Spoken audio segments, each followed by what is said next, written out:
fazer o nosso estudo de hoje é o André Trigueiro. Eu tinha feito uma apresentação enorme aqui, ele falou, esquece. Jornalista, professor, espírita e só. E ele vai falar para a gente hoje. Seja bem-vindo. Boa tarde a todos. Eu vou começar fazendo um convite.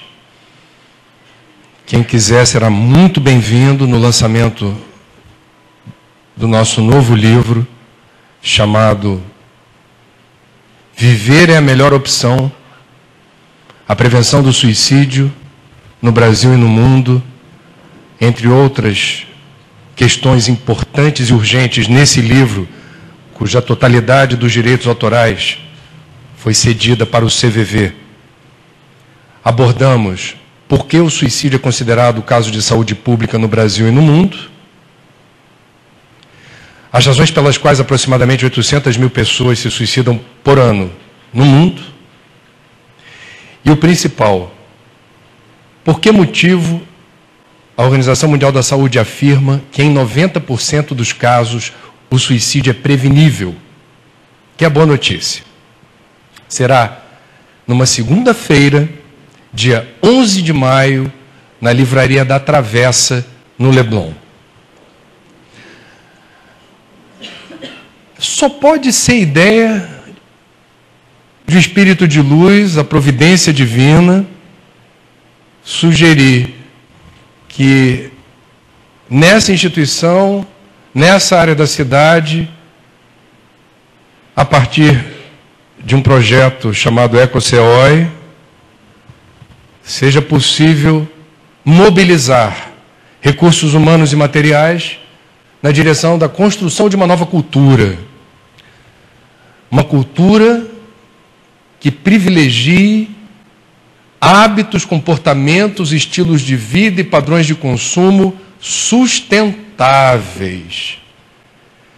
Por que a singularidade que a gente não vai atribuir ao acaso dessa instituição manifestar preocupação com isso? Qual é a pertinência dessa ideia? É que nós estamos na área da cidade que tem registrado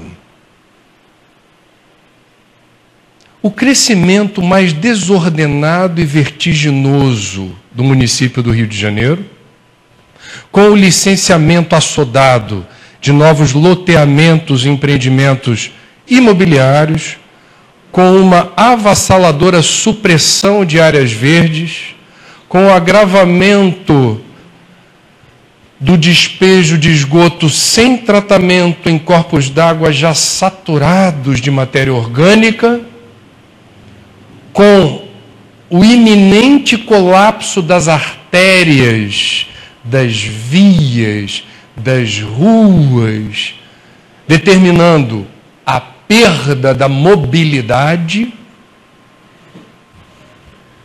E a soma de tudo isso, não é o planeta que sofre com isso. Eu não estou aqui hoje para pedir para salvarem o planeta. O planeta se vira muito bem com ou sem nós. Essa velha senhora, Gaia, já há quase 5 bilhões de anos, flutuando nessa parte do universo, já sofreu coisa pior do que a gente. Encarou e seguiu em frente. A natureza, portanto, tem suas leis, a sua dinâmica, o seu processo depurativo para seguir em frente. Nós dependemos do planeta, mas o planeta não depende de nós. Então, com todo respeito a Gaia, quem está em risco não é a Terra. Somos nós. Eu estava fazendo um convite a vocês de um livro sobre prevenção do suicídio. Hoje eu vou falar da prevenção do ecocídio. Ecocídio, o que seria? É quando a espécie líder topo da cadeia evolutiva, supostamente dotada de intelecto e razão, segundo as Escrituras, feita à imagem e semelhança do Pai, tem sido capaz de determinar, numa escala de tempo relativamente pequena na história, a maior onda de destruição já vista no planeta. O que é ecocídio? Porque suicídio é o ato que resulta no autoextermínio. O que seria o ecocídio? É quando a coletividade, a sociedade, já munida de informações suficientes sobre a parte que nos cabe na degradação, depredação, destruição dos recursos naturais não renováveis fundamentais à vida, mesmo com essa informação, por razões que nós tentaremos ao longo da conversa detalhar, não corrige o rumo. Em inglês tem uma expressão bonitinha para falar disso: business as usual. Ou seja, numa tradução livre, eu vou fazer como sempre fiz. Numa versão Zeca Pagodinho, vida leva eu. Ocorre que quem está encarnado hoje, talvez não tenha se dado conta que na lista de tarefas inadiáveis da atual encarnação, somos espíritas e levamos muito a sério reforma íntima. É o norte magnético da bússola. Estamos aqui para evoluir, a morte não existe, o espiritismo é a ferramenta que vai me ajudar a fazer bom uso do meu livre-arbítrio e nas escolhas certas que eu for fazendo ao longo do tempo e no consumo da minha energia. E vejam que tempo e energia são recursos naturais não renováveis. A meta é evoluir. Na lista de tarefas que importa considerar na atual encarnação, em que eu me chamo André e vocês têm o nome de vocês, com essa persona que cada um de nós tem hoje, aqui e agora, importa considerar o que está ao nosso alcance fazer para estancar a sangria e a escala de depredação que a nossa espécie líder, feita à imagem e semelhança de Deus, tem determinado na nossa casa planetária. Ora, meu Deus, a lei dos homens é clara. Fala da lei do inquilinato. Não sei se alguém aqui mora de aluguel. Instituto Data Trigueiro. Vou perguntar aqui, pedir para levantar a mão. Quem está de aluguel aí, pessoal? Quem mora de aluguel, por favor? Ninguém? Das duas, uma. Se lembra que eu falei que tem muito loteamento, empreendimento imobiliário? Invasão. Edita aí, tá, velho? Essa parte da palestra, senão o povo fica... Deixa para lá. Vamos dizer o seguinte, muita gente vive de aluguel. Alguns de vocês talvez já tenham passado por essa experiência. Se passaram, vocês se lembram do contrato firmado, que via de regra, em qualquer lugar do mundo, a lei do inquilinato estabelece. Você vai ocupar um imóvel que não é seu. Importa, na largada da nossa relação contratual, verificar em que condições eu estou autorizando a ocupação do espaço do proprietário para o inquilino. Qual é o recurso que normalmente se utiliza? Você fotografa tudo. E ao final do contrato, verifica-se se o inquilino, ao deixar o imóvel que não lhe pertence,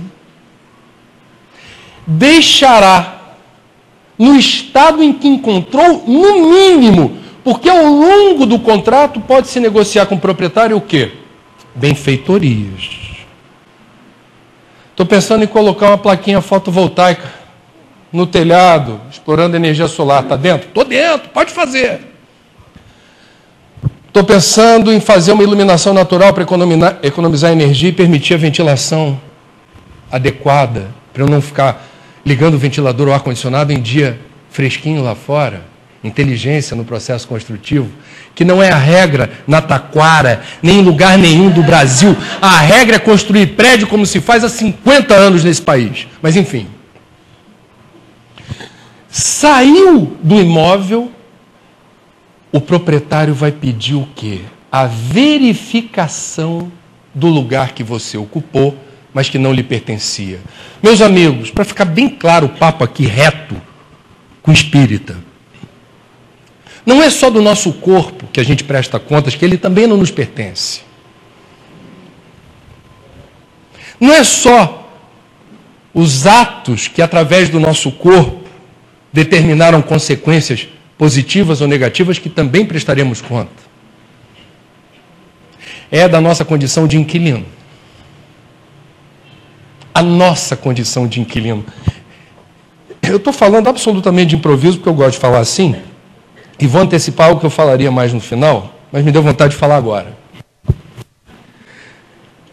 Eu vou pegar do livro A Conta da Vida, do espírito Neio Lúcio, um trechinho que mostra como é sério o emprego inteligente do nosso tempo e da nossa energia na direção de ações sustentáveis. Antes de Neio Lúcio, deixa eu pegar essa palavrinha da moda sustentabilidade e agora no glossário socioambiental do EcoCOI, a gente explicar o significado de 3 palavrinhas mágicas que vão emprestar sentido a partir do século XXI ao caminho que nos separa do mundo de regeneração. Ecologia significa literalmente estudo da casa. Estudo da casa.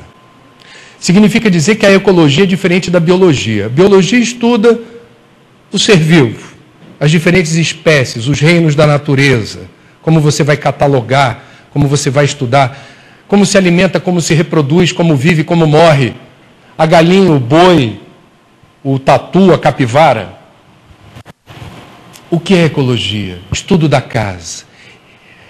A ecologia é da época do Kardec, segunda metade do século XIX. Um naturalista alemão chamado Ernst Haeckel cunhou a palavrinha nova, como Kardec fez com o espiritismo. Ecologia. Significa que eu entendo que não é possível explicar como cada ser vivo se posiciona no tabuleiro da vida sem estudar o tabuleiro. O que é o tabuleiro? É aquilo que os físicos quânticos hoje, ao explicarem o universo, dão uma explicação que se assemelha muito à do ecólogo para explicar como funciona a natureza. Um conjunto de fenômenos interligados, interdependentes, que interagem o tempo todo. Como é que você explica isso para uma criança de 6 anos? Você diz assim: filho ou filha, estamos todos no mesmo barco. Todos estamos... Existe um livro do físico austríaco Fritjof Capra, chamado A Teia da Vida, The Web of Life. O que é a teia da vida? É um sistema interligado e interdependente que interage o tempo todo. Me explica melhor isso com exemplos. Primeiro governo Lula, 2 hidrelétricas do PAC tiveram as obras suspensas por determinação judicial. Uma no norte do país, outra no sul.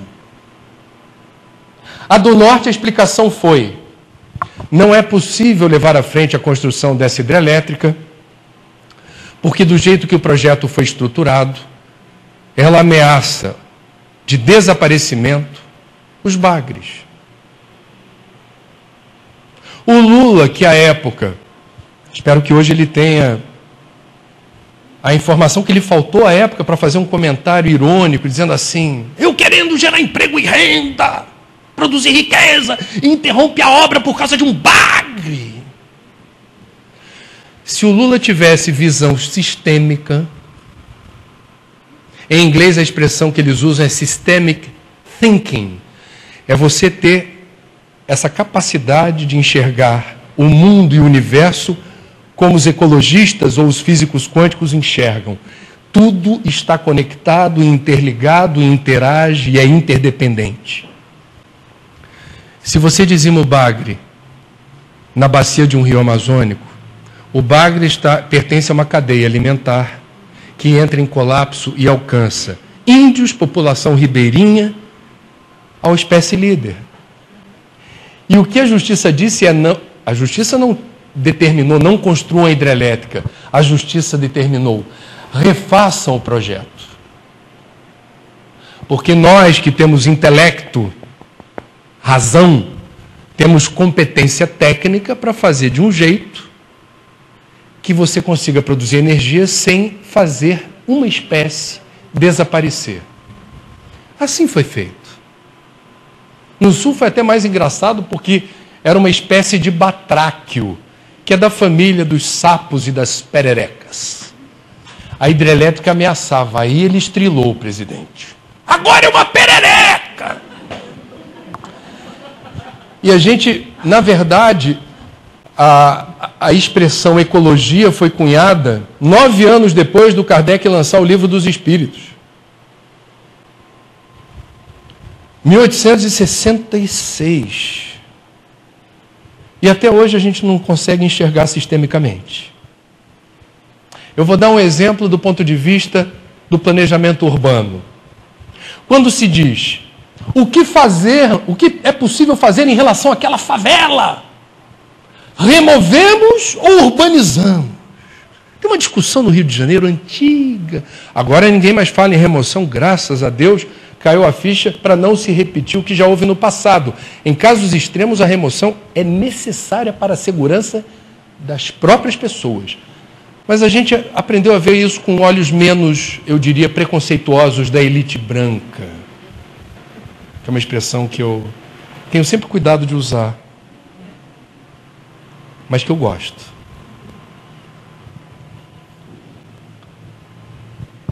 Quando não se usa a visão sistêmica, você diz que uma favela aparece porque não há moradia digna.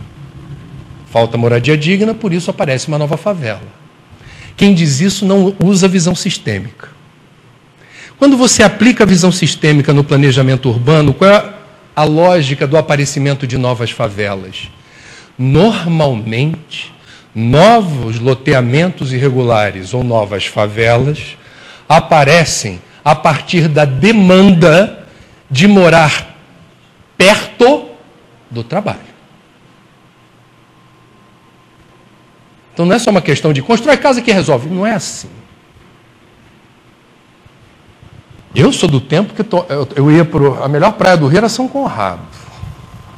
E a gente, quando voltava para pegar o túnel do Joá, você tinha uma ou outra casinha onde hoje se vê uma cidade chamada Rocinha. Por que a Rocinha ganhou tanta fama e foi uma comunidade que cresceu tão rápida, descontroladamente? Porque é o lugar perfeito para morar e procurar emprego. Do lado de lá do túnel na Zona Sul, do lado de cá do túnel na Zona Oeste. Rocinha não aparece só por falta de moradia digna.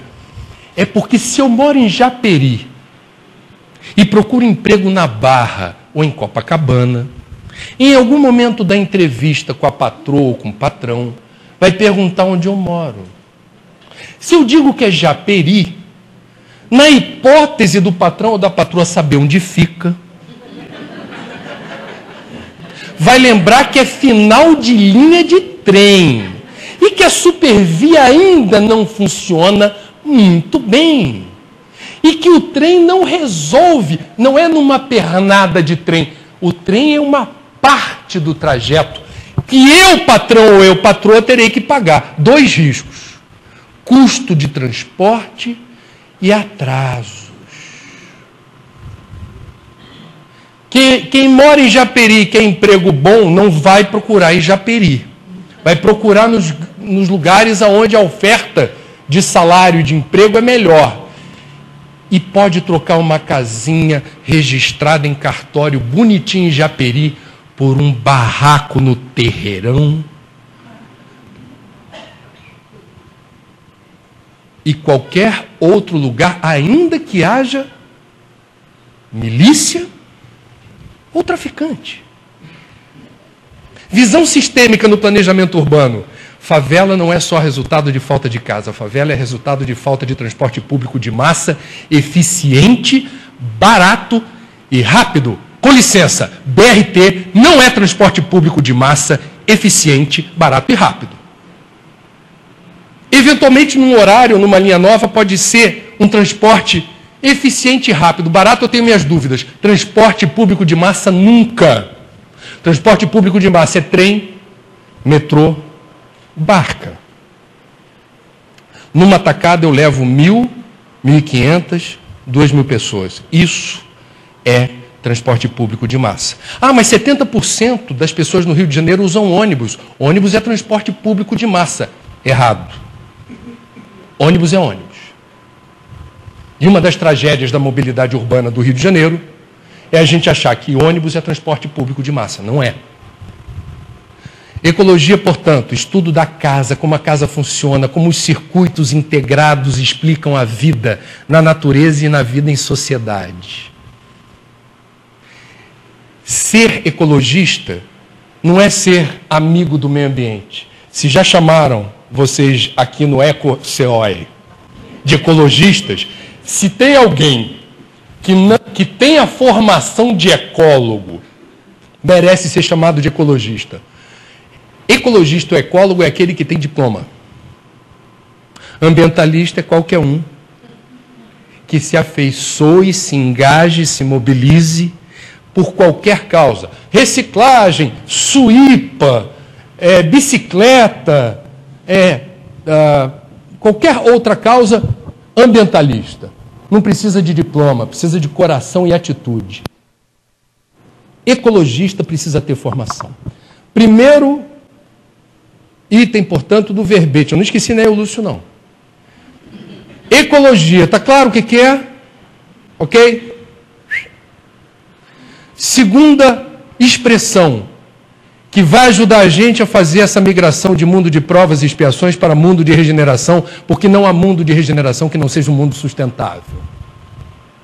Aí eu vou pegar carona na palavra da moda, sustentabilidade. Sustentabilidade é sinônimo de equilíbrio. Ou é sustentável todo projeto, todo empreendimento, toda ação que respeita os limites do lugar, do ecossistema onde está inserido. Como é que você explica isso para uma criança de 6 anos? Sustentabilidade é quando você dá o passo do tamanho da perna. Sustentabilidade é respeitar a plaquinha do elevador que diz capacidade máxima, 8 passageiros. Você é o nono, está apressado e quer entrar. Quem projetou o elevador certamente é da área da engenharia. Tem algum engenheiro aqui? Aí pode levantar o braço, né, gente?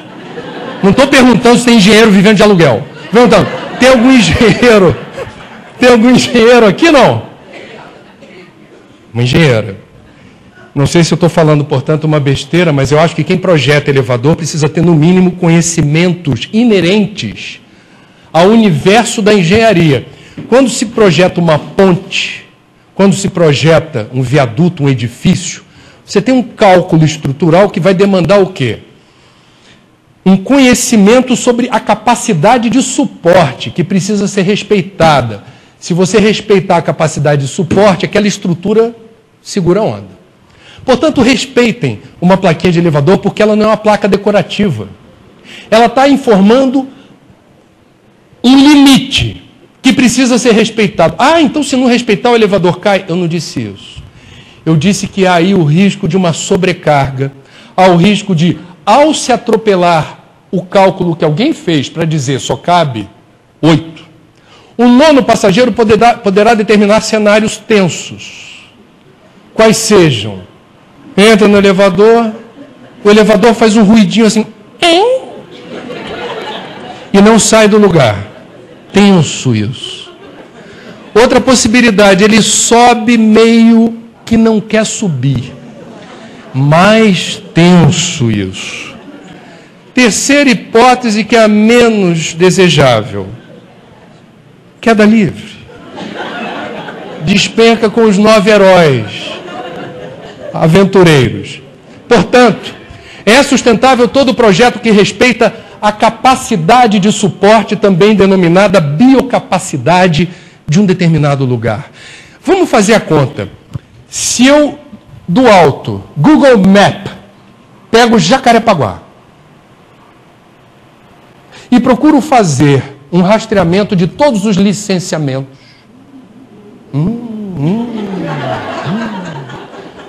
Captou? Assim, se todos os prédios com suas respectivas vagas na garagem, as vias públicas são compatíveis, a capacidade de suporte das vias públicas obedece ao novo número de vagas na garagem? Uma pergunta inocente. Uma outra pergunta. Onde havia uma casa com 2 banheiros e 2 privadas, e você tinha a manilha ligando a casa, quero crer, na rede de esgoto. Essa é a história oficial. Eu não quero falar da outra, porque nessa região ainda é uma tragédia. Mas na hipótese de estar interligada com a rede de esgoto, onde havia 2 privadas, de repente aparece um prédio de 6, 7, 8 andares, e eu vou ter 150 ou 200 privadas, que para funcionar vão demandar água potável, porque a água que está na sua e na minha privada é água potável, que é um absurdo completo. Não era para ter água potável na minha privada. Era para ter aquilo que o prefeito de São Paulo, essa semana, determinou como obrigatório em todas as obras públicas da cidade. Água de reuso. O que é isso? Você lava a mão na pia e para onde vai a água ensaboada? Para o esgoto. Não! A gente tem que fazer como outros países do mundo que já descobriram a encrenca da escassez de água fazem. Interliga a pia com uma cisterna para água usada em asseio, higiene e limpeza, ou interliga direto a água ensaboada da pia, a água ensaboada do banho, a água ensaboada da máquina de lavar, se quiser, na descarga, no vaso sanitário. Enfim. Jacarepaguá é sustentável? Eu não tenho a resposta para isso. Mas eu tenho várias perguntas. E Jacarepaguá, eu estou dando exemplo porque eu estou aqui. Outras áreas da cidade, antes de Jacarepaguá bombar, usando a expressão da juventude, também não fizeram essa conta e colapsaram. O que é colapsar? É não respeitar a capacidade de suporte ou a biocapacidade. O que é colapsar? É não ser sustentável. Sustentável expressa o equilíbrio dinâmico que precisa existir entre nós, nossos empreendimentos, nossos projetos e o meio que nos cerca. Não é não gerar impacto. Viver significa gerar impacto. Eu nasço, estou na maternidade, numa UTI neonatal. Eu já estou consumindo energia para burro naquele berço. Eu estou demandando alimento, eu estou comendo e estou descomendo. Quem sabe, beber é uma encrenca no sentido ecológico, porque o que você ingere é um come-dorme clássico. E ele descome muito. E a modernidade introduziu uma inovação tecnológica incrível do ponto de vista da praticidade dos pais e desastroso do ponto de vista da destinação final desse tipo de resíduo chamado fralda descartável. Então, vejam, não é não gerar impacto, é uma pretensão que a gente não precisa ter. É calibrar o impacto usando razão, intelecto, aquilo que nos distingue na natureza, aquilo que nos faz ter uma distinção que as escrituras, a voz da criação, quando reporta a Adão e Eva na Gênese, qual é o messianato do ser humano na Terra, Deus não perde tempo batendo papo com serpente nenhuma, ou com outros bichos da natureza, fala com a gente. Nós temos a centelha divina. Nós somos deuses, assim diz Jesus. Nós temos, portanto, um potencial que a gente não pode menosprezar e não pode atrofiar. Vós sois deuses.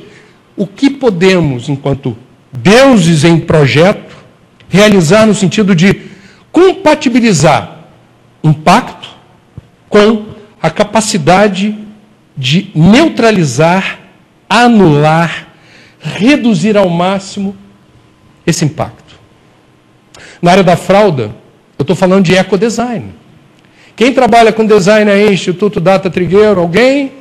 Não. Quem conhece alguém que trabalha com design, Instituto Data Trigueiro? Obrigado. Perguntem para os conhecidos de vocês se já não se fala por aí de ecodesign. Fabricante de calça jeans ficou horrorizado com a crise hídrica, que começou a aparecer reportagem dizendo quantos litros de água uma calça jeans stonewashed. Porque o cara vai, não, eu quero uma calça assim, desbotada. Saiba que para desbotar a calça foi um impacto violentíssimo do ponto de vista do consumo de água. Qual é o desafio que está embutido? Ecodesign. Como é que eu bolo uma calça stonewashed? Menos washed, mas com o mesmo efeito. É um desafio que nós podemos resolver. Não é impossível, não é algo que a gente deva perder o sono. Sustentável, ficou claro então o que é quando você fala um projeto é sustentável? A gente está falando, é um projeto que fez uma conta, ele mediu as consequências, ele procurou compatibilizar impacto com a capacidade de neutralizar, de reduzir ao máximo um efeito eventualmente ruim. Ok? Falei de ecologia, falei de sustentabilidade. A outra expressão, o outro carimbo do nosso passaporte na direção do mundo de regeneração, que tem que ter os três. E faz parte da lei do inquilinato, hein? Conhecer o glossário do kit de sobrevivência em Gaia. Meio ambiente. Não tem hífen. Sempre digo isso com os meus alunos. Botar hífen é zero. E você não precisa da palavra meio junto do ambiente, porque significam rigorosamente a mesma coisa. Tanto que a Secretaria Estadual do Meio Ambiente virou Secretaria Estadual do Ambiente. Tchau, meio. Não preciso de você. Em inglês é environment. Em francês é environnement. Na Alemanha, eu não vou pronunciar do jeito correto, mas é U-N-W-E-L-T, Umwelt. Uma palavrinha só dá conta. E o que é o ambiente, o meio ambiente? O meio ambiente começa no meio da gente. É errada na área da educação a tese de que o meio ambiente... Você faz uma enquete com a garotada numa sala de aula e diz, por favor, responda. O que vem à sua cabeça quando a gente fala de meio ambiente? Putz, Amazônia, Pantanal, Boto Cor-de-Rosa, Arara Azul. Não nos lembramos de nós como se fosse possível separar nós do meio ambiente. É impossível separar a gente do meio em que a gente está inserido. Tão impossível que, não sei se alguém já ouviu falar aqui de uma nova nomenclatura que cientistas, geólogos, historiadores já usam para designar a era geológica em que nós estamos vivendo. Chamar-se-ia essa era geológica de antropoceno. Pela primeira vez na história do planeta, uma única espécie determina tal nível de interferência nos ciclos da natureza que não é mais possível explicar como funciona o planeta sem nós. Se um ET viesse fazer um rastreamento, planeta bacana, como ele funciona, de que jeito ele se resolve no dia a dia, esse ET jamais conseguiria explicar o planeta Terra sem colocar na explicação nós outros. Nós fazemos parte da explicação da Terra. Isso não é um elogio. Isso não é um elogio. Vou dar um exemplo, poderia dar vários. Só para vocês terem noção. Segundo dados do Programa Nacional das Nações Unidas para o Meio Ambiente, o PNUMA, imagine você flutuando dentro da Estação Espacial Internacional em órbita, olhando pela janelinha, pelo basculante da estação, o planeta azul. Aí você fala, lindo, né? O azul é de água salgada predominantemente, mas olha quantos rios ainda tem no mundo. Aí o coleguinha dele, você viu o que saiu hoje no site da ONU? Antropoceno. A maior parte da água doce superficial do planeta não se encontra mais em seus leitos ou cursos naturais. Essa água está ou represada ou circulando por reservatórios, dutos ou canais artificiais. Eu estou dando um exemplo do nível de interferência determinado pela espécie líder na casa planetária. Em alguns lugares essa interferência foi positiva, porque não degradou o meio, modificou, aumentando a qualidade de vida das pessoas, eventualmente gerando emprego e renda, produzindo riqueza, sem impactos ambientais. Eu vou dar um exemplo. Israel, num deserto, é exemplo de fruticultura. Desenvolveram tecnologia para não depender dos vizinhos. Vamos combinar que é uma vizinhança difícil. Vocês ficam reclamando de ir em reunião de condomínio? Vai ver como é que é no Oriente Médio. Então é o seguinte, vai que, se eu não me capacitar a produzir o alimento que eu preciso aqui dentro, eu preciso buscar fora. Around não é fácil circular. Eu vou produzir o alimento no deserto. Eu estou encarando o desafio, estou usando intelecto e razão para buscar meios de irrigação que usem pouca água e vou buscar nutrientes, métodos de fertilizar o solo que compatibilizem a aridez com um lugar, um ambiente onde haja nutrientes suficientes para a plantinha crescer. Portanto, meus amigos, vivemos o antropoceno. O meio ambiente começa no meio da gente. Nós estamos aqui do lado de cada Dutra, do lado de lá tem dengue para dar gosto para o mosquito. Nós fazemos parte do ciclo do mosquito. Quando há supressão de área verde, aumenta a doença como dengue ou malária. Então, há uma relação direta de causa e efeito. A gente sabe o que é lei de causa e efeito. A gente sabe, ou aprendeu com a crise hídrica, que quanto mais eu desmato a Amazônia, menos vapor d'água eu tenho. Uma sibipiruna, que é uma árvore linda, que na fase adulta alcança 40 metros de altura, tem capacidade de refrigeração equivalente a 4 aparelhos de 1.500 BTUs de ar-condicionado, 24 horas por dia, sem pagar nada para a Light. Esse vapor se precipita na direção, ela se projeta na direção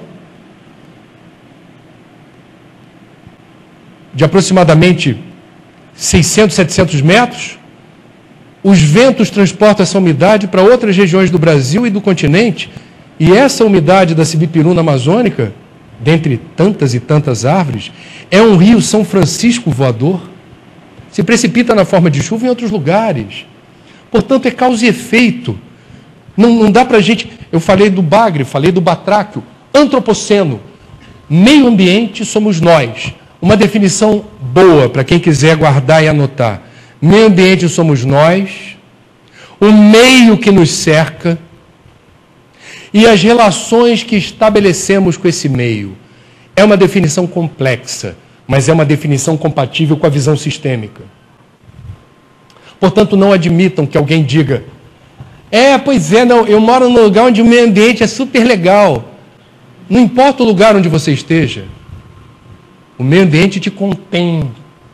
E você, de uma forma mais ou menos inteligente, interfere na maneira como esse meio ambiente existe ou deixa de existir. Fazendo, portanto, as 3 colocações, ecologia, sustentabilidade e meio ambiente, eu estou tentando mostrar a responsabilidade que nós temos. Preste atenção nisso. Quem é você no planeta? Passageiro ou tripulante? Essa pergunta é boa para aluno, hein? Eles ficam lá assim. Eles não pensam, né? Eles ficam atemorizados e dizem assim, qual é a resposta certa? Qual é a resposta certa? Não, eles não pensam. Pensa. A Terra é uma nave azul. Aqui estamos na condição de passageiros ou tripulante? Pensa. Pensa. Eu vou fazer aqui a pergunta compatível com passe magnético. Hoje é dia de passe aqui? Eu quero. O que a gente aprende em relação ao passe? Quem fala muito bem sobre isso é Martins Peralva. Se não me engano, no livro Mecanismos da Mediunidade. Estudando a Mediunidade. Mecanismos da Mediunidade é do Pastorino, um livro proscrito. Porque a família não autorizou ele a publicar os outros livros. Só Minutos de Sabedoria. Mas enfim. Estudando a Mediunidade. Em algum momento tem lá o capítulo que fala o que é o passe. Atenção, paraquedistas de centro espírita que só pousam por aqui para tomar o passezinho. Vocês precisam saber disso. Vocês faltam às palestras públicas. Aí já chega que está na hora do passe, está na hora do passe. Ok, tudo bem, livre-arbítrio. Só lembrar vocês, o passe faz efeito quando a gente não está na condição de passageiro. Está na condição de tripulante. O que significa? O passe vai ser aplicado e há que se ter uma atitude mental ativa, uma atitude. Você vai se programar. A mente é tábula rasa, a gente programa o software. Você tem que programar o teu software para aquele momento. Naquele momento acontece uma coisa que só vai dar resultado se você estiver na condição mental, psíquica, emocional adequada. Você está sendo alvo de um derrame de fluidos medicamentosos, terapêuticos, eventualmente curativos, que têm a intenção de modificar a sua psicosfera e propiciar um alento, um refrigério ou uma melhoria concreta do seu estado físico, mental e espiritual. Como se alcança esse objetivo? Programando o seu software. Atenção, paraquedistas. Não é chegar, fechar o olhinho e dizer, acabou? Não. Enquanto eu estiver na casa espírita, eu já estou sendo alvo de um trabalho que a cúpula espiritual da casa determina e só se beneficia quem tem a atitude do tripulante, não do passageiro. Numa das obras de André Luiz, ele narra o que viu extasiado numa igreja. Durante uma missa, chegou o momento do sacramento da comunhão. O padre não realizou a missa de forma burocrática, estava ali em espírito, na plenitude do sacerdócio que ele abraçou e magnetizou e imantou as hóstias, de tal maneira que elas se tornaram luminosas. E André Luiz acompanhando, nossa, que bonito! E a fila dos fiéis está posicionada para o sacramento. E André Luiz começa a observar o quê? A maioria absoluta das hóstias se apagava na boca de quem lá recebia o corpo de Cristo. Porque aquilo era automático, eram os paraquedistas de lá. Botava a hóstia na boca e falei, opa! Missão cumprida! Missão cumprida. Perdeu tempo. Enquanto outros, e André Luiz narrava, que estavam não na condição de passageiro, na condição de tripulante, vibrando naquela frequência, influenciados pelas bonitas palavras na homilia que o padre proferiu, a luminosidade da hóstia prosseguia dentro do corpo da pessoa. Ela projetava, o padre projetou, ela projetava, era uma projeção. Não é a hóstia que tem poder. É a hóstia magnetizada por nós. E foi o que André Luiz relatou. Então, volta o filme. Pergunto eu, nesse planeta, nessa nave azul, hoje quase à deriva no universo, no antropoceno, somos nós tripulantes ou passageiros? Saíam tripulantes tímidos.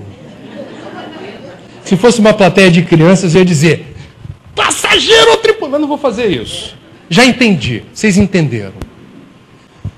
Nós somos responsáveis nesta encarnação, e não importa a idade que vocês tenham, se vocês estão empregados ou não, se está faltando grana ou não, não importa o nível de escolaridade, de renda, não importa nem se você é espírita ou não é. Esquece. Ser espírita não carimba o passaporte de ninguém para nós. Pode ajudar, mas não determina. Ou a gente assume a condição de tripulante. Agora, esquece essa história, que era o discurso do movimento ambientalista, década de 60 e 70. Salvem o planeta, salvem as baleias, meu irmão, salvem-se. Esquece essa história de gerações futuras. Quem está falando ainda? Vamos cuidar do planeta para nossos filhos e netos. Está desinformado. Essa semana teve um tornado em Santa Catarina. Eu fiz um comentário na CBN antes de chegar aqui, chamando a atenção para o estudo da Universidade Federal de Santa Catarina, dizendo que entre 97 e 2006 contabilizaram 77 tornados em Santa Catarina. É muito mais do que isso, porque o tornado pode ocorrer em áreas desabitadas. O Brasil é muito grande. Não sabia. Não, então saiba mais. Primeiro furacão registrado nessa área do mundo, no Atlântico Sul, desde sempre. Foi em Santa Catarina no ano de 2004. O furacão, por sinal, foi batizado de Catarina. E eu não sei por que os furacões mais destrutivos têm nome de mulher. Lembre-se do Katrina. O fato é que a gente atribui a certas notícias algo banal, trivial. Não é. O clima está mudando e a corrente majoritária da ciência atribui à mudança climática uma forte influência, quase um determinismo, do antropoceno. A queima progressiva de petróleo, carvão e gás, combustíveis fósseis, a destruição das florestas, a forma como a matéria orgânica do lixo se decompõe gerando o CH4, metano, que é um gás de efeito estufa, e por aí vai. A mudança é agora. Já. E não é uma mudança que ocorra porque um capitão vai dizer que vai mudar. Não é para mudar o atual estado de desconcerto do mundo, confiando ou esperando que os governos façam a sua parte. O governo tem uma responsabilidade enorme, só o governo não resolve. Eu estive na China em março do ano passado. Aquele país está respirando uma fumaça espessa, de dar gosto. E aquele país declarou guerra à poluição.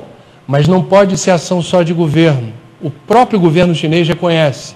Vai levar um tempo para a medida tomada no gabinete do núcleo duro do PC chinês percolar, alcançar toda a borda de um país super populoso, onde ainda há muita miséria e pobreza, etc, etc. E o carvão é abundante. Mas eles já iniciaram a marcha. Eles já determinaram, elegeram como meta principal do ponto de vista da saúde pública, da economia, da sobrevivência política daquele país, porque quando você tem uma profusão de indicadores de poluição, as pessoas ficam mais irritadíssimas, impacientes, nervosas, não conseguem trabalhar direito, não conseguem namorar direito, não conseguem fazer nada direito. Você tem um problema, um impacto sobre o bem-estar social. Esse é o mundo que a gente está vivendo hoje. Esse é o mundo que reclama atitude. Vocês me digam quando for a hora de parar. E esse mundo reclama atitude. Por onde começamos? Eu vou elencar aqui os cavaleiros do Apocalipse, no entendimento de quem está prestando atenção nos sinais. Mudança do clima, destruição sistemática da biodiversidade. Eu estou falando de seres vivos, estou falando de florestas, dos biomas naturais. Estou falando de escassez de água doce e limpa. Estou falando de desertificação do solo. População cresce, mas há menos solo fértil e menos água. Não vai terminar bem isso. Produção monumental de lixo, e lixo que nem sempre se degrada. Eu estou falando do crescimento desordenado da cidade, e vou deixar por último, e vou discorrer um pouco mais pelo último item que me parece importantíssimo, o encantamento da espécie líder com o consumismo.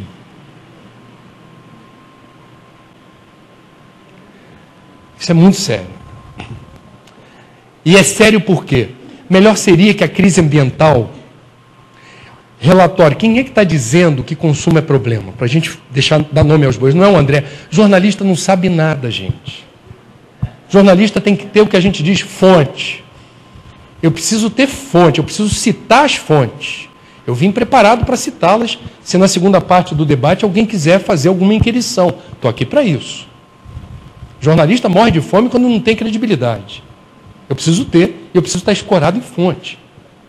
Quando você vai dizer assim, André, qual é o principal problema ambiental do século XXI? Alguns precipitadamente vão falar superpopulação. O mundo já tem mais de 7 bilhões de pessoas, não dá não.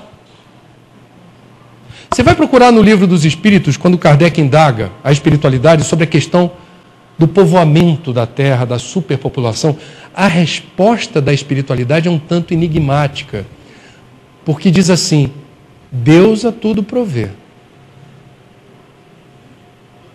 O que sugere o seguinte, aí é interpretação livre. A espiritualidade não problematizou o número. E aí a gente vai ficar, não, mas número é uma encrenca.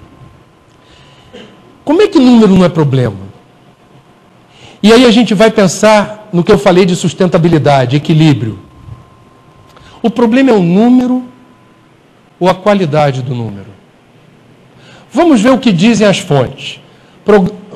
O Programa das Nações Unidas para o Meio Ambiente, PNUMA, também da ONU, PNUD, Programa das Nações Unidas para o Desenvolvimento, ou ainda uma organização que eu sugiro que vocês leiam, os relatórios anuais deles. Encontra-se na internet.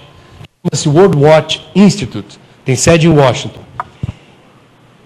Eu estou citando apenas 3, poderia citar Banco Mundial, enfim. Essas 3, principalmente, dizem o maior problema ambiental do século XXI são os atuais meios de produção e de consumo. Olha que interessante. Nenhuma delas falou em superpopulação. Como assim meios de produção e de consumo? Então a gente vai lembrar da Revolução Industrial para cá, Kardec foi contemporâneo da Revolução Industrial. Aliás, Kardec foi contemporâneo de uma ampla reforma urbanística de Paris. Paris era Jacarepaguá daqui a 50 anos. Hoje quem vai a Paris acha o máximo passear, que Paris é um lugar legal de andar, aquelas avenidas, aquelas praças. Paris era um pombal. E a reforma urbanística foi espanando quem estava pela frente. Acho eu uma presunção, talvez os pobres, possivelmente, quem estava atrapalhando o caminho para abrir espaço para a mobilidade. Aí ficou uma cidade encantadora, sei lá eu a que preço social. Mas enfim.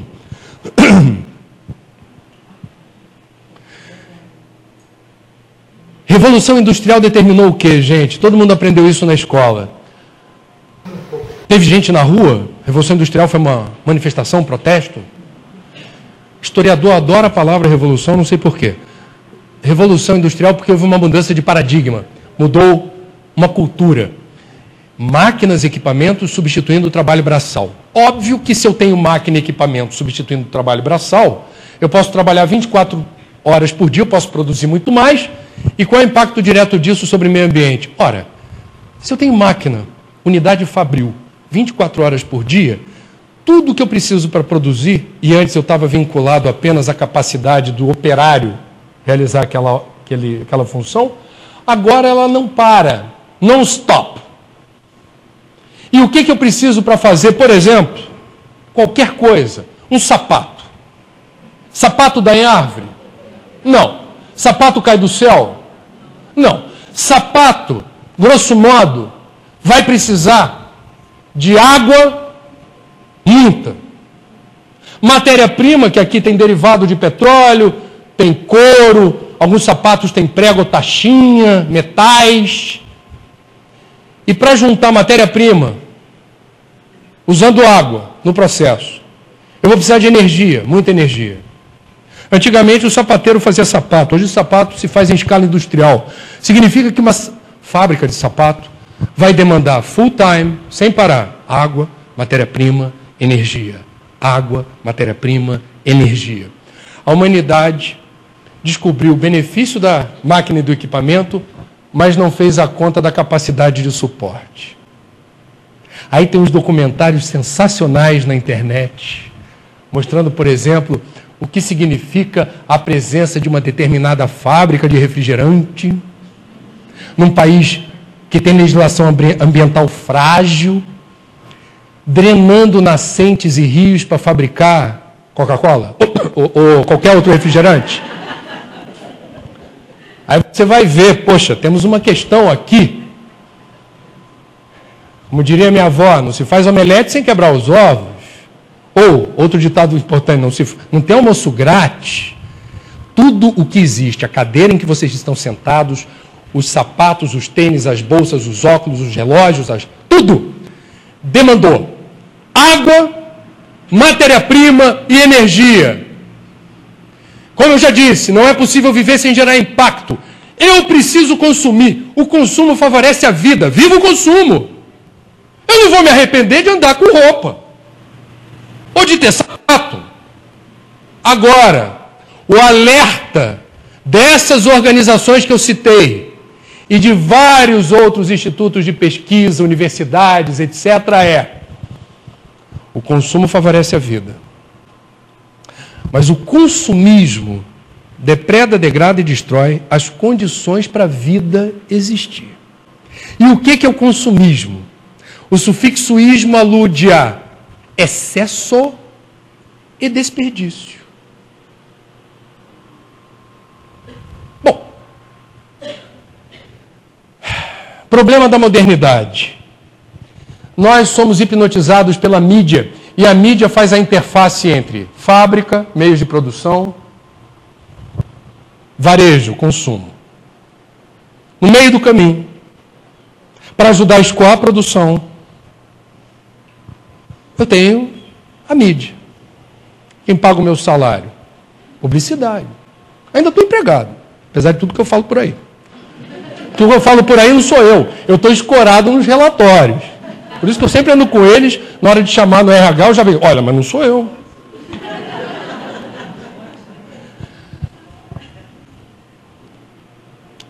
A nave azul não possui recursos ilimitados.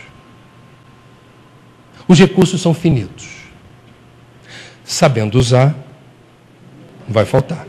Se está faltando, e é o que esses relatórios dizem, é que a menor parcela da humanidade não são 7 bilhões. A maior parcela da humanidade sequer merece ser chamada de consumidor. A menor parcela da humanidade, a duras penas, consegue chegar ao final do mês sem se endividar, ou consegue ter 3 refeições dignas por dia, ou consegue ter uma vida que a gente vai dizer satisfatória, feliz. Portanto, A crise ambiental, no nível que ela acontece, é causada principalmente pela elite que se permite consumir acima do necessário. Aí ninguém se assume como consumista. Aí veio Black Friday.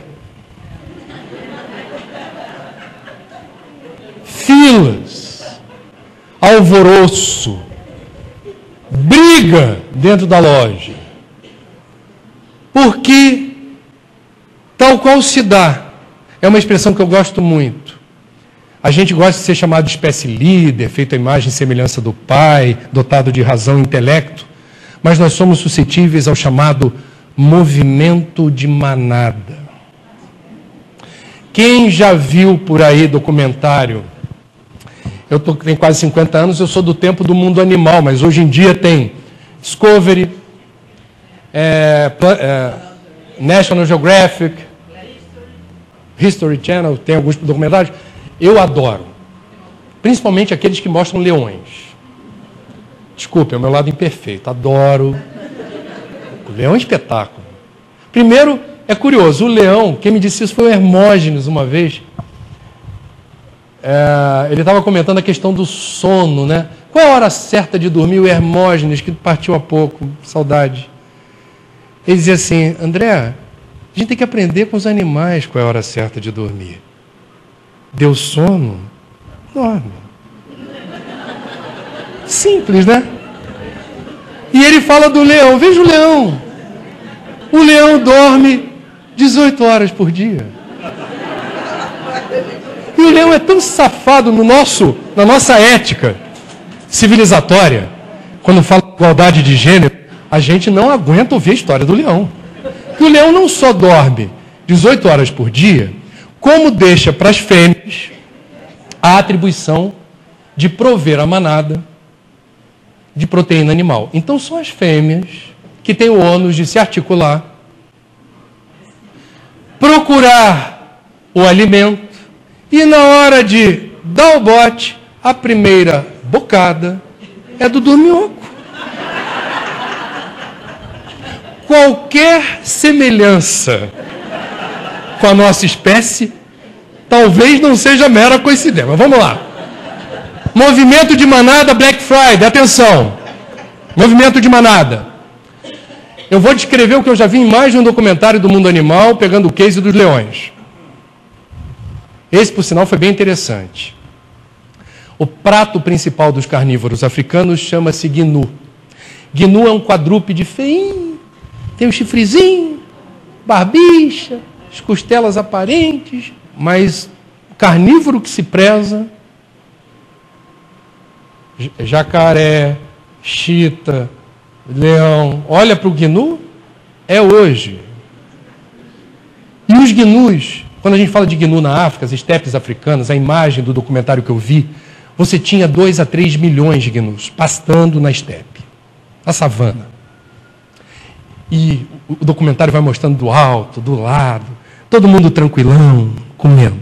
Aí vem as leoas. E elas vão cercando, elas não conversam, não tem som que elas emitem. É algo que a ciência precisa estudar.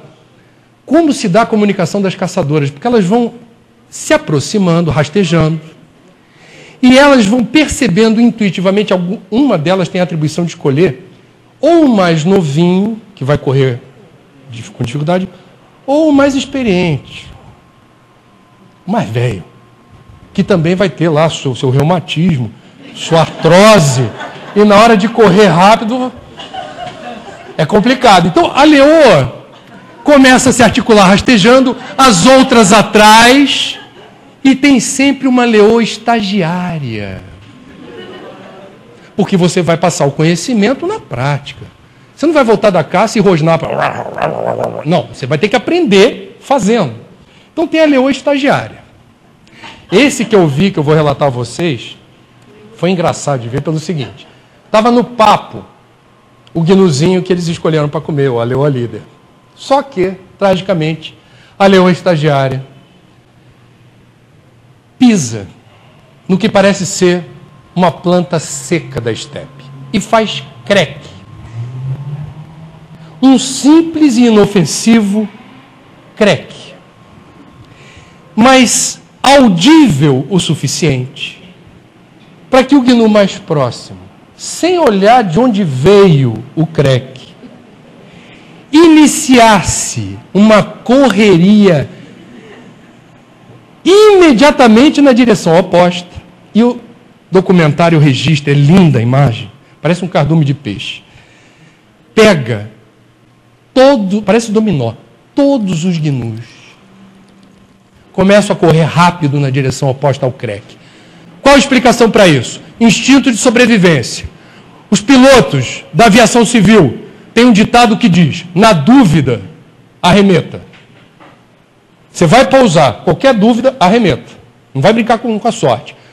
O gnuzinho também sabe disso. Na dúvida, corra. Creque, corri. E os leões... O estagiário não será efetivado como trainee. Não conseguem pegar o gnu. Eu, se tivesse, não vou estar vivo para isso, mas um dia a gente vai ter um transcoder, que nem Jornada nas Estrelas, que vai permitir uma entrevista, não apenas com pessoas de outros idiomas, mas no reino animal. Você vai entrevistar os bichos com tradução simultânea no ato da entrevista. Meu sonho de consumo: correr ou com uma máquina acompanhar a corrida do gnu, chegar para um deles e perguntar assim: boa tarde, com licença, correndo assim por quê? Ao que provavelmente esse gnu, que está correndo como se não houvesse amanhã, ele não foi nem ele que ouviu o creque, poderá me dizer: não sei, sinceramente, faço a menor ideia.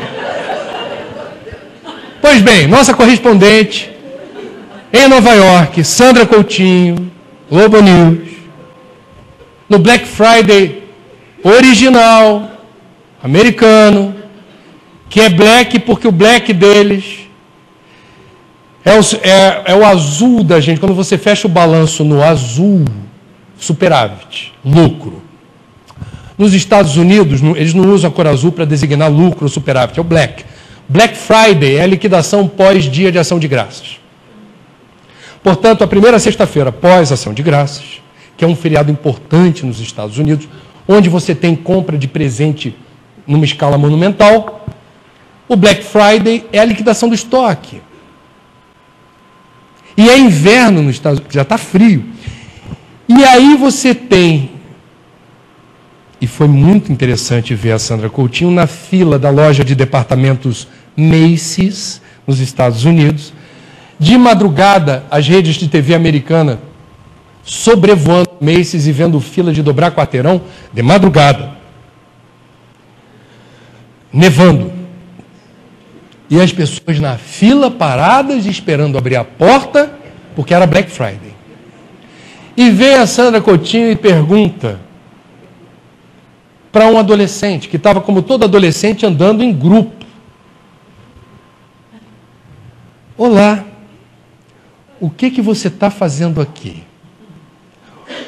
O incrível da resposta é que ela foi rigorosamente a mesma do gnu fictício.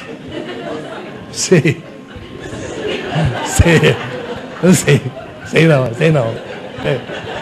não. Era o point. Assim, aqui que eu tenho que estar. Agora não me pergunto por quê. O meu lugar é aqui, mas não me pergunto por quê. Movimento de manada. Replicamos movimentos de forma aleatória, sem consciência, sem pensar, sem raciocinar, automaticamente.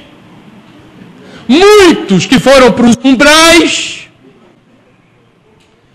mimeticamente reproduziram comportamentos, ações dos outros, sem refletir, sem pensar, sem ter a sua ética, sem dialogar consigo próprio, sem se olhar no espelho e dizer: por que que eu vou fazer isso? O que que eu quero com isso? Os efeitos disso na minha vida, eu realmente preciso disso?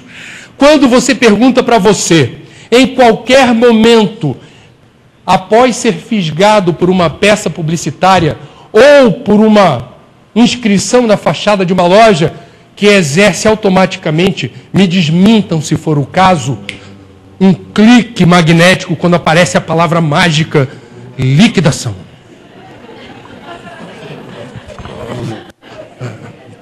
Eu vou dar um confere rapidinho, vou dar uma olhada. Ou 3 letrinhas, off. Off. Promoção. Não sei se já aconteceu com vocês. Porque a EcoCOI reúne um pelotão de pessoas imunes a esse tipo de efeito magnético.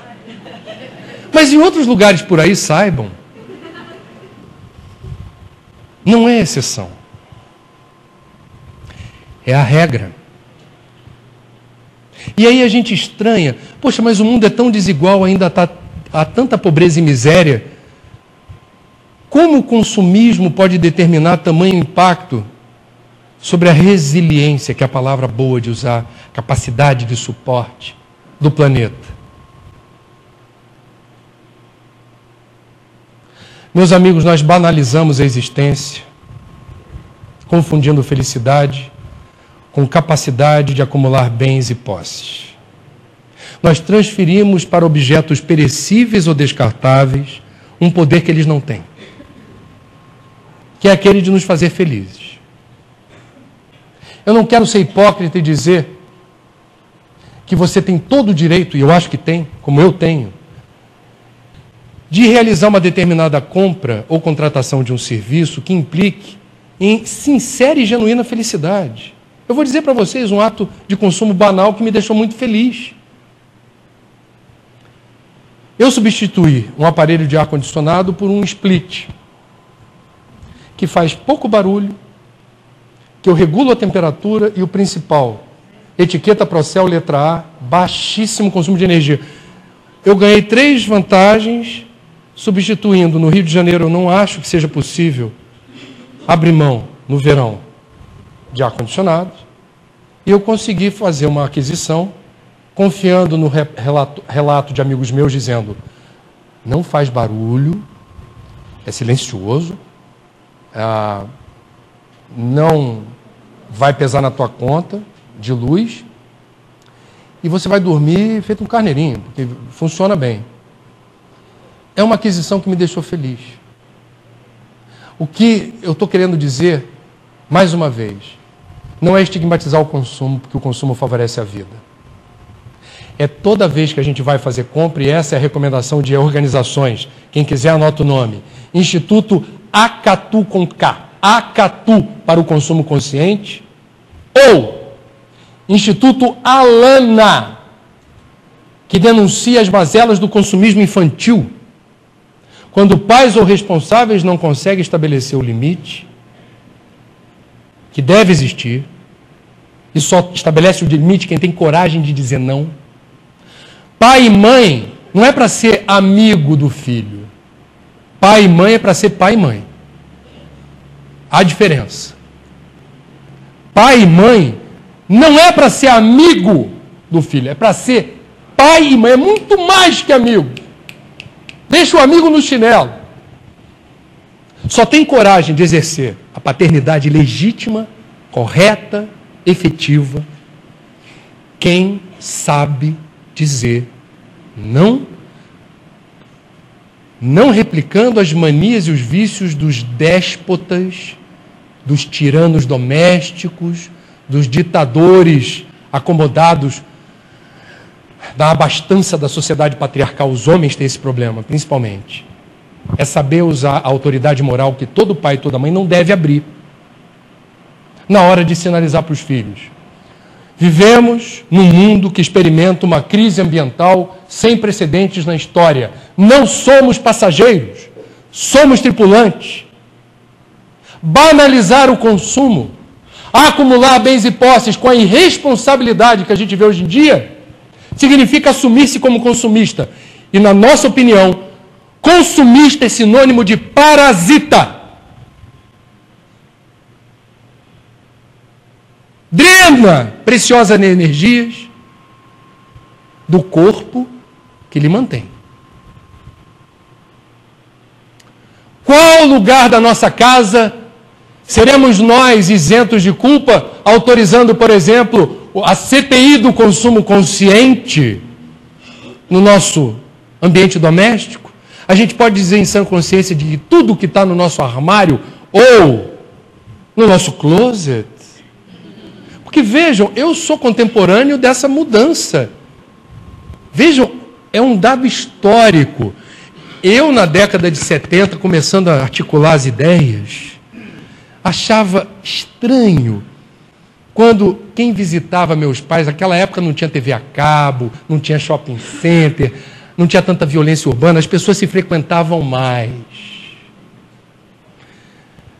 E eu me lembro das reuniões lá em casa e uma vez me causou uma certa perplexidade, uma família, um casal, dizer para os meus pais assim, sem esconder o contentamento: nos mudamos para o Flamengo. Um apartamento bom, perto dos... tem cinema, Cine Paissandu, tem supermercado e veio o metrô. E o principal, tem armário embutido. E eu em casa, perplexo, era educado o suficiente para não interromper a conversa. Como assim? Porque armário embutido eu também tenho. E é um cafofo todo apertado, gavetão de sapato, gavetão de não sei o que, as roupas todas assim. Armário embutido, pelo menos na minha casa, era uma coisa que eu não tinha orgulho de dizer que eu tinha armário embutido. Perguntei depois para os meus pais: vem cá, eles falaram armário embutido mesmo?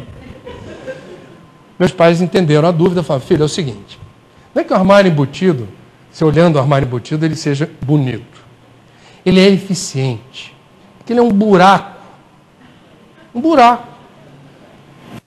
No apartamento, que economiza espaço. Quer dizer, o que está dentro poderia estar fora, se fosse um armário não embutido. Então, você ganha espaço. Então, a pessoa, quando se muda para um imóvel que tinha armário embutido, era entendi. Vocês conhecem alguém que hoje em dia se muda e fala assim: me mudei para um lugar com armário embutido? Não. Se você não quer entregar a sua idade, não diga que você sabe o que seja armário embutido ou modulado gele. Ou que fazia compras na Tavares, de Moreira do Cal. Essências de naftalina. Vamos lá. Não tem mais armário embutido. Porque os casais jovens de hoje, quando idealizam morar num lugar, não estão preocupados com o armário embutido. Aliás, não estão preocupados com o armário. Armário embutido ou não é uma questão para a juventude. A questão para a juventude é um cômodo inteiro. E vejam, gente, eu estou falando de um intervalo de 20, 30 anos.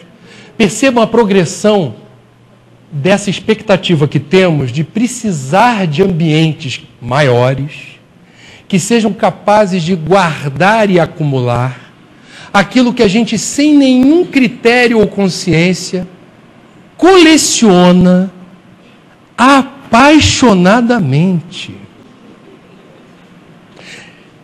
O que tem dentro de um closet, principalmente? Água, matéria-prima e energia. Você abre a porta de um closet, enxergando sistemicamente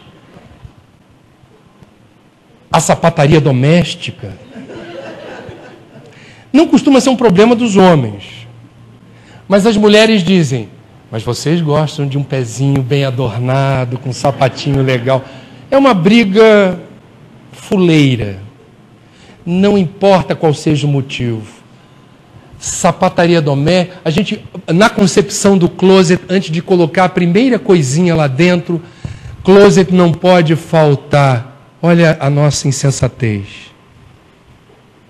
O custo ecológico começa antes de trazer qualquer coisa.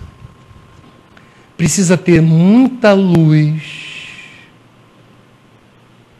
Porque o closet não é para ter uma luz funcional.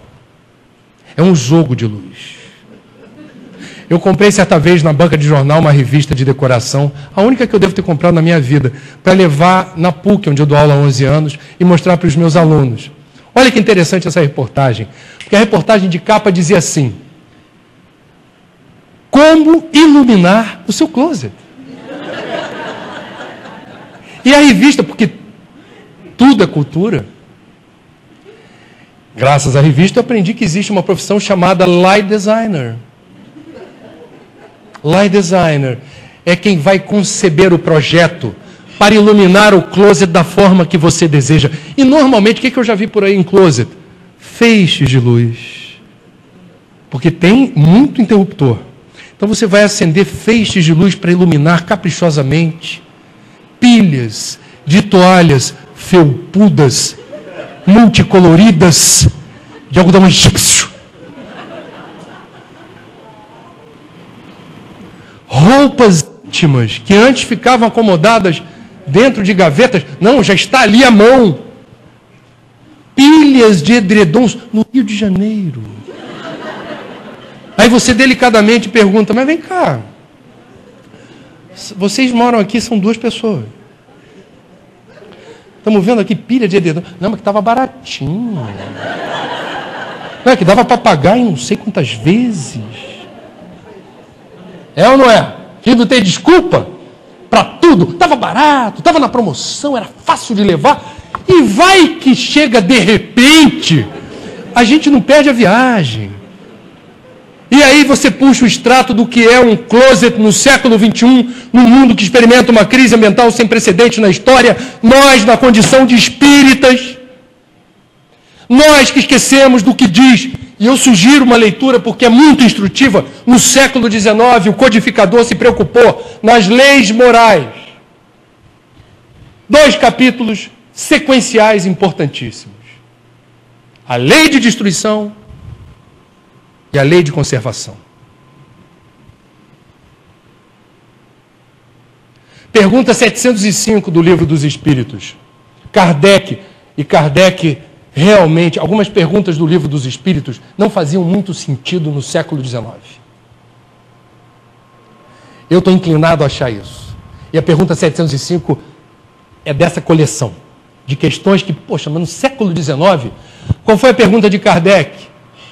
Por que a Terra nem sempre ao homem oferece o necessário? Sabe quantas pessoas viviam no planeta Terra em 1850? Livro dos Espíritos, primeira edição, 1857. Estima-se que não mais do que 1 bilhão de pessoas. Kardec faz a pergunta: por que a Terra nem sempre ao homem oferece o necessário? E a resposta da espiritualidade é linda, e é um parágrafo inteiro, eu não vou conseguir repetir tudo.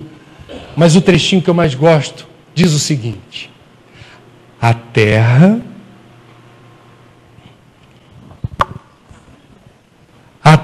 ofereceria ao homem sempre o necessário.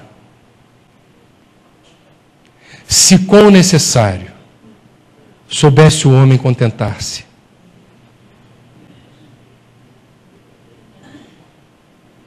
Há um item da lei de conservação, um subtítulo, denominado necessário e supérfluo.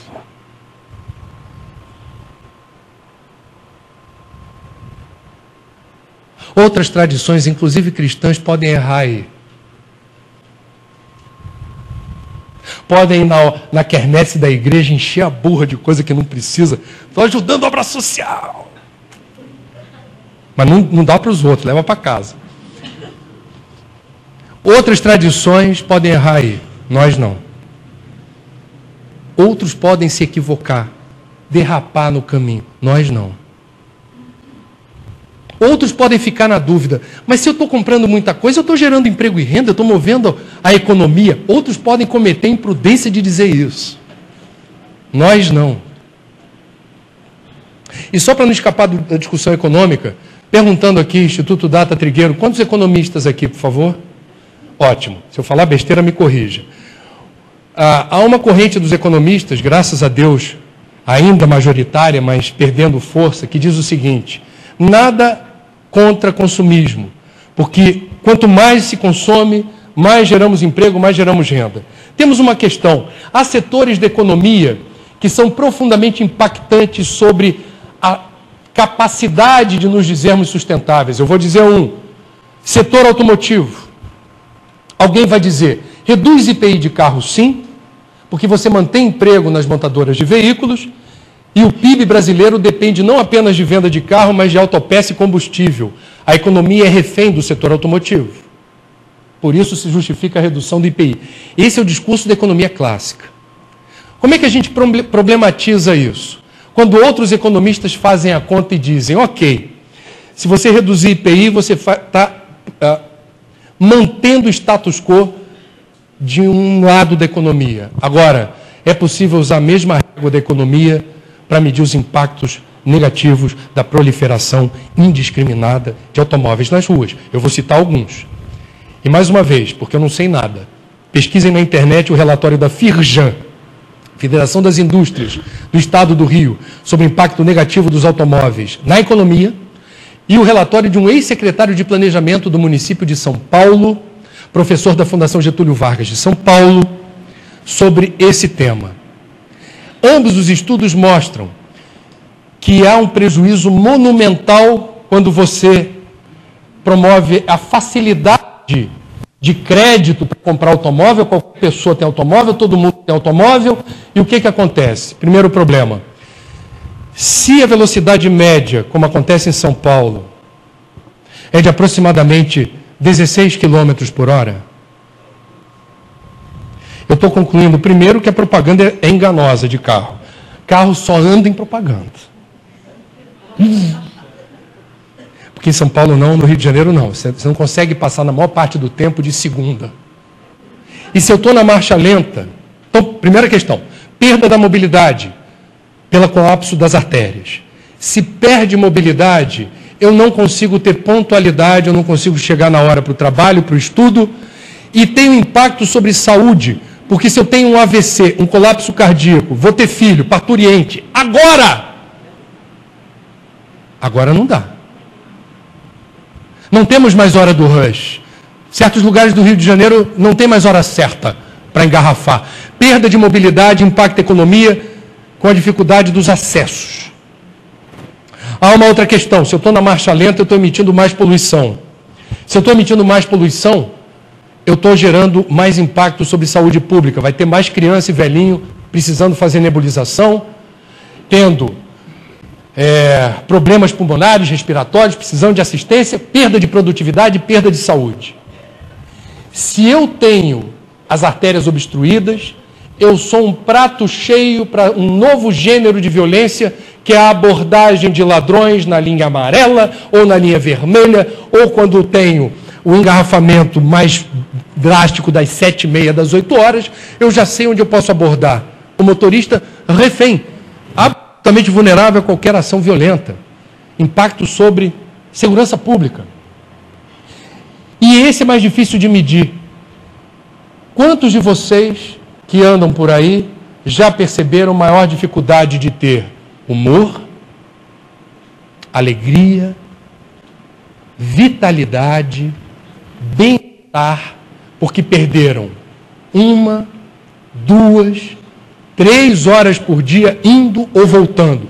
Soma tudo isso, passa a régua e vê o resultado que o ex-secretário de Planejamento de São Paulo, a Firjan, chegaram. Isso é economia clássica. Eu não estou inventando número, nem metodologia. É possível medir.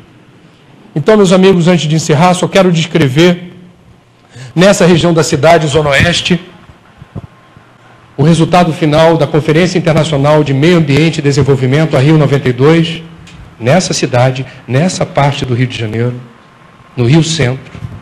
192 chefes de Estado, no maior encontro até então já realizado para discutir os rumos do desenvolvimento, concluiu-se no relatório final que o modelo de desenvolvimento do mundo era ecologicamente predatório, socialmente perverso e politicamente injusto. Antes de encerrar, eu vou deixar essa pergunta no ar. Nesses 23 anos, desde que se publicou esse relatório, podemos dizer que a mudança, qualquer mudança consistente de rumo no modelo de desenvolvimento aconteceu? Sejamos tripulantes. Enquanto formos passageiros, business as usual, risco de colapso e de ecocídio. Obrigado.